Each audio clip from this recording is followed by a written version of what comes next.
Hey guys, SeanB today. Welcome to a new series on the channel which I'll be calling the Weekly Siege Recap. Because I realized that in order to stay in the attack roster, I need to maintain a certain win rate. And the only way I can do so is to use a certain Boverk, Fangyan, Windy Tractor, Lulu com, which I don't think you really enjoy watching anyway because it's really safe and it's very boring. So what I will be doing is combining two siege together and take out the boring attack and keep the more fun and exciting one for you guys to watch, so we have a decent video about siege and there's also some variety in the attack in there. I really hope you guys are going to enjoy this format and let me know in the comment section down below if you like siege content. Now let's jump to the first attack of today's video, and it's going to be the attack that I will remember for a very long time because there is a light macaroon cookie thingy, and that thing, to my knowledge, it's a very meh unit. Nobody really talked about it. So I went in. I have a Kinky to tank the Dark Sylvia, and the Sylvia will be attacking Kinky. I thought, no problem. This is actually going to be a very boring attack. But then she stopped proccing. And that cookie thing, look at that. Look at the damage it's doing on my Kinky without even critting. Imagine if she could crit, that Kinky with very decent amount of HP and defense would be blown away, or anything else getting attacked by that cookie will be blown away. The damage it can do, the healing, everything is insane. And not to mention that my Perna didn't really violent proc to kill the Sylvia right there. Such a perfect opportunity. But then when the Kinky gone down, I immediately knew that I fucked up. I knew I fucked up bringing this team into this. I should have brought a much more boring team with Boverk and Molon. One shot the cookie straight off the bat. But I thought, I have defense break, I have revenge, I have a Perna that will do some damage onto the enemy. I have two healers, I have immunity cleansing. It was such a nice crafted offense. And then that cookie thing just blown me away. So if you have that unit, you might want to build with some crit damage, high defense build, and it's gonna do some really good damage. And this was a nice defense too. It has a random defense break, Sylvia providing cooldown reduction, and the damage from the cookie was really good. So if I were to do this over again, I would try to bring in a team that can nuke that cookie in one turn, giving that unit no chance to do any damage whatsoever. But the Cichlid will make that a bit difficult, but that is what I would do if I go to attack this defense once again. Very scary thing. I would never tank this thing ever again. Round 2, we have a speed lead damage, and we have Zen who'll be stripping into defense break. So one of the best counter for Zen will be Heigang because he will strip into debuff.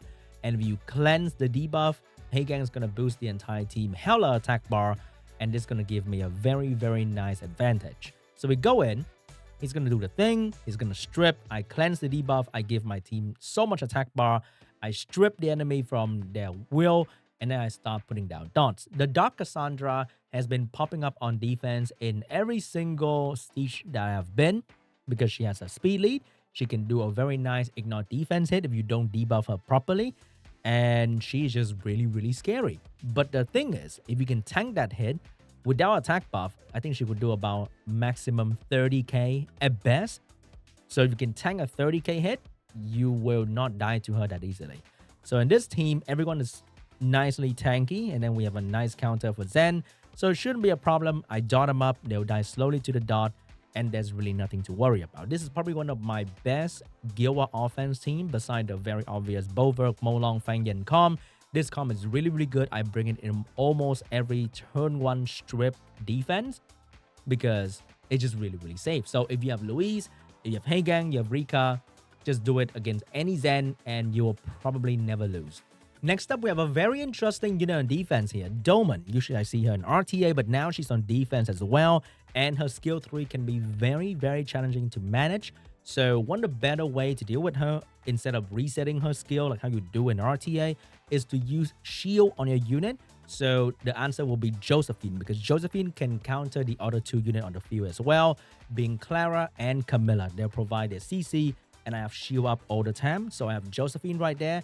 And I have the Suiki right there because he's good against all the enemy target.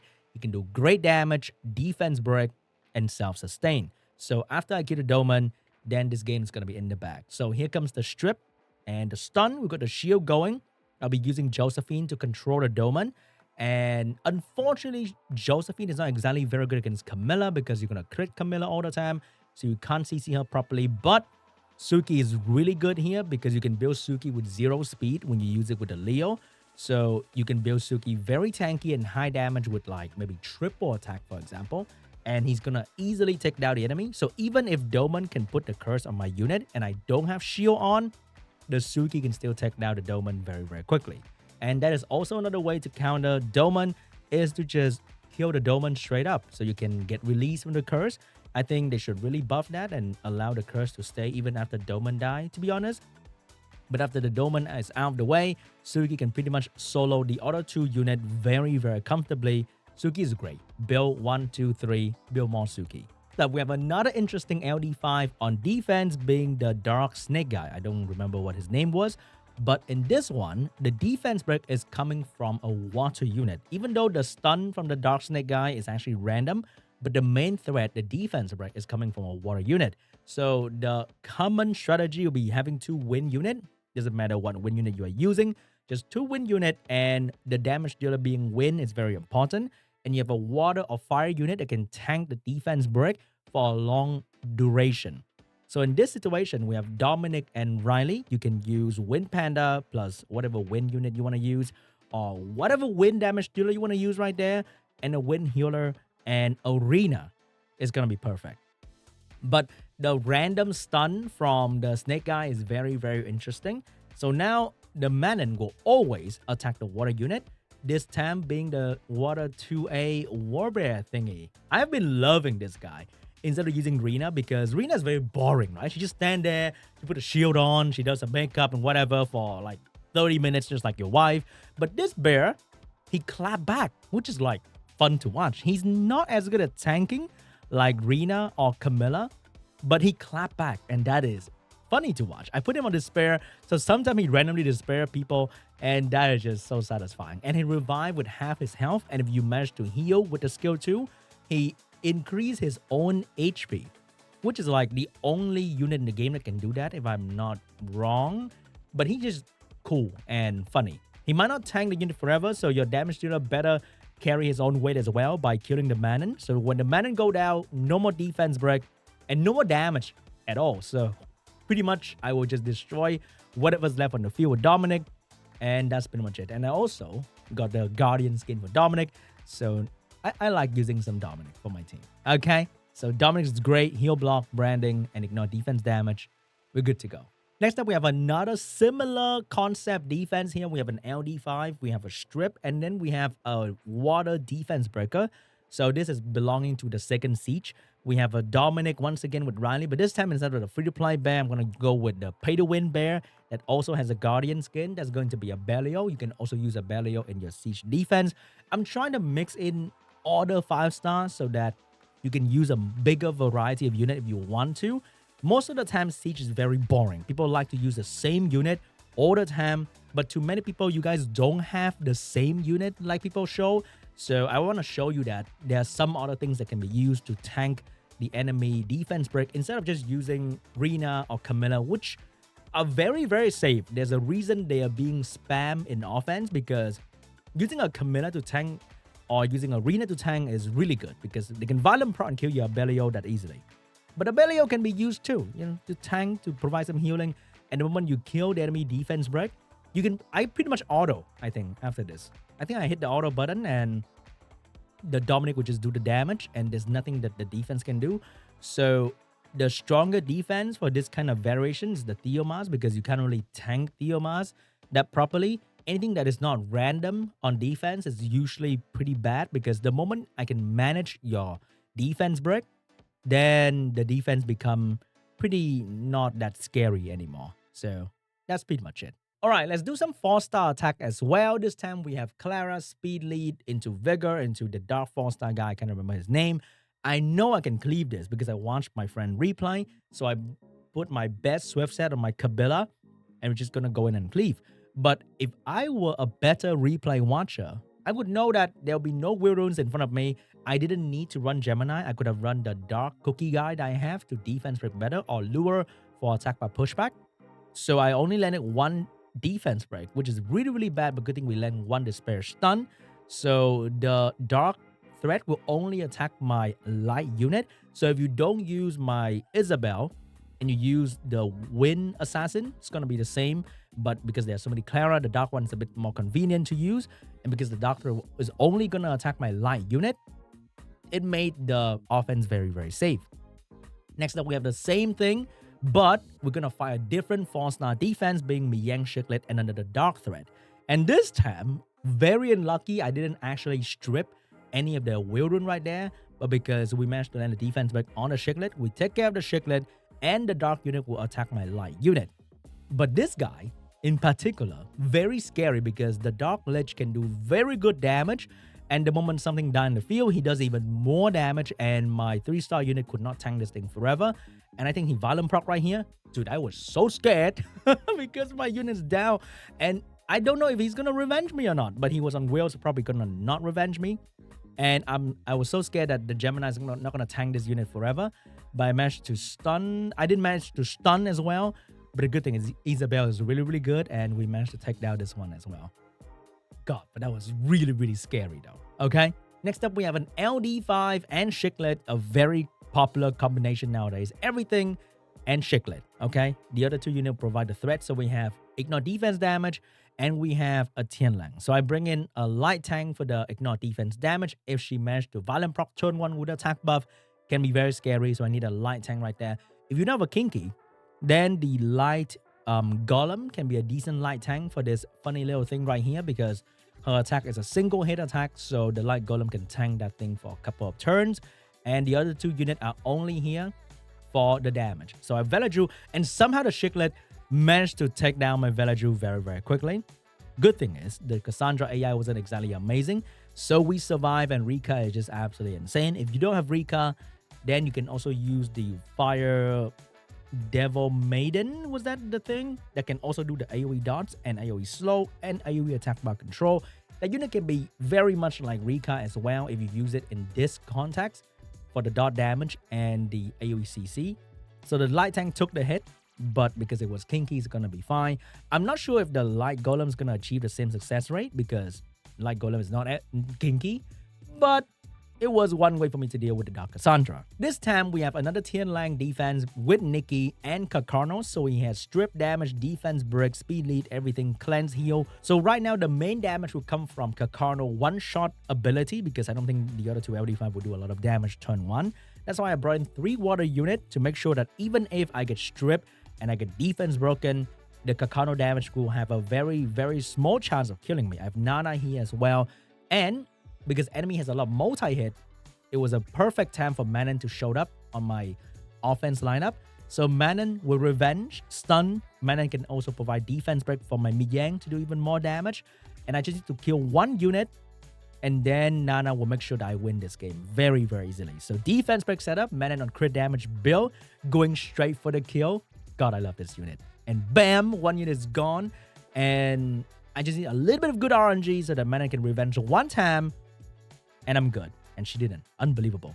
So right here, was there any revenge going on? I think she's gonna revenge like right here to stun the Nikki. Multi-hit LD5 is very weak against Manon because her revenge is gonna crit all the time if you have max crit, and you're gonna stun them very easily. No revenge again. I thought she's gonna revenge like at least 1 time, but nothing happened right there. But then she got a violent proc, so I could finish off the Nikki. 2 stack on Nana. There was nothing that the Tian Lang is gonna do to kill me, okay? A very boring offense, or maybe not, because there was Nana. But then I tried to bring in something fun and exciting, and I had a lot of fun using this, and it was a great match. Really enjoyed myself here. Here we have a new variation of Speedy Cichlid defense of 4 stars. So we have Isabel for the one-shot damage and Kinky right there. So Isabel is like a pseudo Mihyang, does the same thing, big damage, but Isabel doesn't heal, but Isabel does more damage. So in this situation, we have the Cichlid defense breaking my Triana already. We have Kakarno, Suiki, and Triana. I want Kakarno to be in there to one-shot the other 2 unit, and Suiki is mainly for the Kinky. Not really safe though, because if I want to be really, really safe, I want to put in Cha-Cha, the Dark Hound, to take away the attack of either Isabel or Kinky. The defense break happened, but the good thing is, Isabel is not very fast because you have to build her really, really well to be super fast. And my Triana was lucky enough to be faster than the enemy Isabel, or else I think my Triana would have died. This was a very lucky attack for me that I actually outsped the enemy Isabel. It was on violence, so even harder to build. And lucky that I think the Kinky didn't go for the skill one, or else my Suki might have died right there potentially. So we survived the first turn. Very, very scary defense. If you don't have tanking enough stat, or you get really unlucky with some of the violent procs that happen in between. So we take down one unit. Enemy going in. I intentionally attack Kinky, so the defense break will go on Triana so that he would not attack Suki. Okay? That was intentional. Alright, and I need to tell you that. So the damage will go the way of Triana, and he will leave my Suki alone. And the moment Suki can defense break him, no problem, because Kakano without critting can do very, very good damage as well. And after Kinky is down, no problem, Kakano can take care of the last fish as well. Boom. And very, very lucky attack for me. Not the best team, a bit risky, but I think the play where I used Triana to attack Kinky, God, I was so satisfied with that. Now we're moving on to some snipe team that I prepared for the week, because sometimes I need to do the attack very, very quickly. The guild demanded for the tower to be down instantly. So I needed to do some of this kind of offense. So we have outspeeding, buff, Sonia one shot, and then I have another Mihyang to one shot the other one. Yeah, that's pretty much it. It's very satisfying to play. But I think I need to stop using this if I want to make video about Siege, because it's just really, really good. It's like a brain dead offense because it's so good and it beats so many things. If you don't have Swift on your defense, this will beat your defense all the time, because there's another one that I'm going to do it again. I know there are no Swift unit on the enemy team. I go in, Sonia pop, and then Mihyang pop the other one. If I have a full damage Mihyang right here, I would pop so many things with like at least 12k per hit with the skill 2.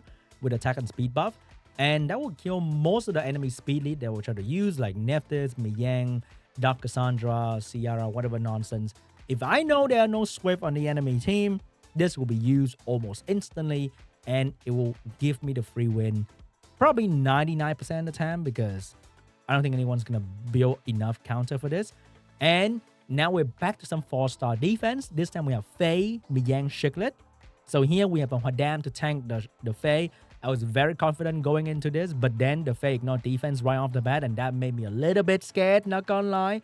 And then the Faye actually went a little bit crazy. So here we go. We got some damage done. I was almost killing this Mihyang. God damn it. But then, oh my, the violent proc star go, oh my. Not fun, okay? Not very fun. And I think this hit right here, accidental. Not a good play. You don't hit an angry kung fu girl with a skill and cooldown, okay? Don't do that. So I only hit her when I know I can do some decent damage, like right here. And then I really need to kill this unit, because the skill is ready to use. I think she will not revenge anymore. Take down the Faye, and we're good to go. This spare Yin, because she can violent proc, and now if I put a spare, I have a unit that can vial and spare in the same unit. Very, very cool. Same defense concept. This time we have a Lich, and I'm using the Harmonia this time instead of Rakuni for some fun and exciting HP exchanging moment. Because if he attack me and I have a down on my team, I will potentially have a unit at very, very low HP because of Hwadam. And then I can use Harmonia to do the switch thing. It gives me the feeling of owning a Viva Shell. Okay? Very powerful feeling when you feel like you own an LD5, but you actually don't, but you do. And with that, I can kill one thing very, very quickly with the Yin, and Hwadam can tank this Grego for a very, very long time. And I will just take my time and kill the other unit very, very easily. And once again, Yin is such a nice thing to use. Like she procs so much. It's like using Diana and Oliver in guild content, but you don't feel bad because the enemy can proc more than you can ever do. So it's okay to feel good about procking here. Okay, we clap them one by one with the procs, and we're good. And this is gonna be the last attack for today's video. A very boring, effective, amazing offense that I haven't used a lot in the past, which is the blue demon and 2 things that will not die. So the whole goal here is for the demon to die, and you just sit back, relax, like get some drinks going, have a sip, and you don't even have to do anything. Okay, you can hit the auto button, let the unit tank, and then the demon come back, pop, and the demon probably gonna die instantly once again. And I just wait for the demon to come back, and I pop the Camilla, and I've destroyed one of my own Camilla. So I think I didn't even need for the demon to come back because both units on the field right now have destroy rune, and after a while, the Camilla HP go down really, really quickly because the destroy amount is more than half her HP. And demon come back, pop Camilla, and that's pretty much it. All right, guys, that is my weekly siege recap. Let me know in the comment section down below if you enjoyed this video. Thank you so much for watching, and I'll see you guys in the next one. Bye-bye.